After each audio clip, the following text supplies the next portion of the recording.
Hi there everyone, Yomin Triada here for New Exploration on Fascia. This is a research and talk I gave last 2017 in South Korea during the Asian Osteopathic Academy Board. So this is our objectives for the exploration of fascia. I think it's self-explanatory, but I think I want to highlight that the reason why we're doing a lot of scientific research is to also have fun.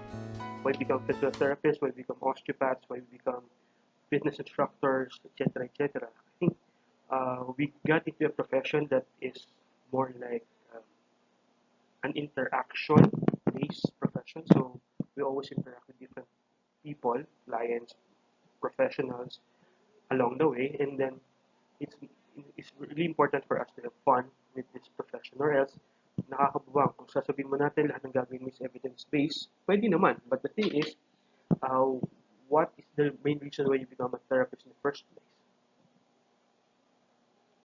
Fascia was originally considered as just packing sheets. Di ba nung nag-anatomy ka or during dissections, of those who have done cadaver dissections, di ba, una mo tinatanggal would be the fascial sheets. Bakit? You want to expose the muscle. So after expose yung muscle, the origin insertion, madali mo na makita, madali mo sagutin, madali i-visualize. So tinatanggal mo kagad yung whitish coloring, which is the whitish sheet, which is known as the fascia. It is considered to be a trash filler kasi napupuno talaga yung trash can if you're doing a lot of cadaveric studies. Napupuno talaga yung trash can kasi tinatapon yun dahil gusto mo mag-expose yung mga different OIAN, origin insertion, innervation, and even to see the action, to appreciate the action, you have to remove the sheet. So it was given different names in different parts of the world, parts of the body, but it's nothing more for us but just fascia.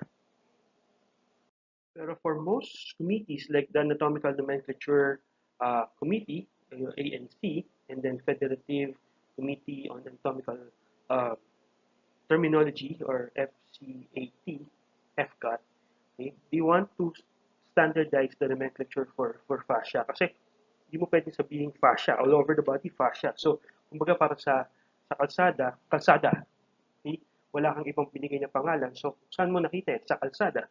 So, hindi siya pwedeng ganun when it comes to description. So, this committee comes up with a uniform definition for fascia. These committees really tried, but apparently, for most of those who are in clinicals or doing a lot of dissection, it's nothing more but fascia, diba? Until now, we're still confused with superficial fascia, comparing it with the loose connective tissue. And then, we're still confused with epi, peri, and do, right? And then, uh, confusion starts uh, where the fascia starts and where it ends. Diba? So it's when it's covering one side, where you start one connection to the next connection. But they believe that the fascia is considered just one fascia sheet anyway. So until now, I think we're still having this kind of, but it has to have some sort of specifications, or else um, everyone would look at the fascia the same way. Why do we need to name it? Because there's a lot of area wherein the fascia is really needed at either part of the treatment or the one that needs to be treated. So the real problem regarding fascia is deciding where it starts and where it ends, right? Kasi for most manual therapists, we base it on the region of the body, right? Pero if you want to study the the essence of fascia, you should know where it starts, where it ends, where it folds, so what part of the body that it uh, um, affects. So there are those compartmentalize the fascia, saying that a certain region of the body could be autonomous with another region. But most of us doing manual therapy, like osteopaths, PTs, PT doing manual therapy, or even the massage therapists who are really trained with uh, with therapeutic works, okay, we still believe the body is a unit, and it can be one part of the body can really affect the other parts. Okay, so this slide tries to depict it all. we really have 600 muscles or just one muscle in 600 fascial pockets. What is it saying is that we know that the fascia is the one that gives the compartmentalization of the muscle. The tendons are in a way still considered as fascia. The ligaments are all fascia.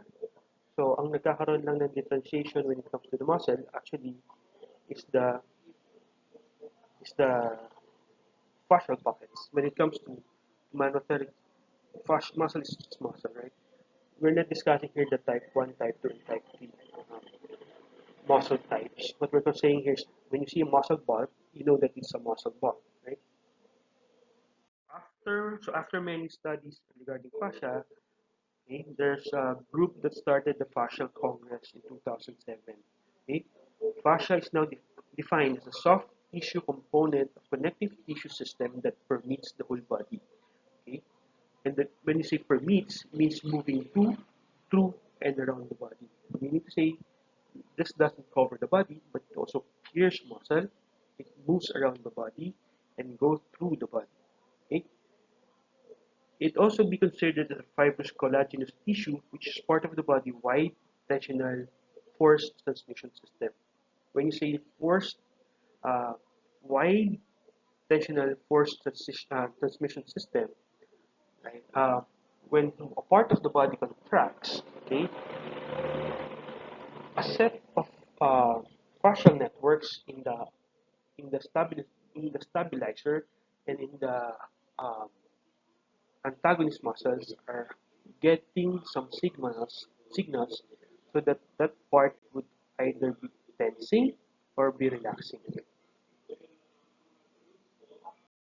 So in 2007, according to the first fascial congress, okay, anything that is part of the fascial network system, okay, including the dense planar tissue sheets, septum, joint capsule, aponeurosis, organ capsule, or reticula are considered to be a proper fascia, while anything else that is involved with this other classification that is part of the densification, so yung mga nagpo-fold, intertwined, folded, like ligaments and tendons, and softer collagenous connective tissues like superficial fascia, and innermost endomysium includes the dura mater, periosteum, perineum, fibrous capsular layer of the vertebral disc, organ capsule, bronchial connective tissues, and mesentery of the abdomen are considered to be part of your fascial network. Pero yung sobrang matigas, which is the main bone and the main cartilage, are excluded from this network. Okay, so these are your different types of fascia. If you're going to look at it, it's like the same. Diba? Lahat naman ng tingin natin sa fascia is much like this one. Right? Diba? Itong katulad ng perineum and septi. Okay? Much like this one. This one here. Right here. Para makita nyo mabuti. Yan. Much of what we consider to be fascia is just like the perineum and septum. But if you're going to look at it, it's just like the same thing. Pero all of these are collagenous soft tissue, connective tissues. Okay, so therefore we can conclude that anything that's soft, collagenous, and part of the tensional yet non-contractile network is part and parcel of the fascia. Okay, that is why muscle is excluded in the fascial network. So there are three tissues that is not considered to be part of the fascial network. Okay, bones, cartilage, and muscle. Okay? Now, after this, we're going to discuss the different fascial techniques and why it works. So stay tuned and be prepared for the next talk.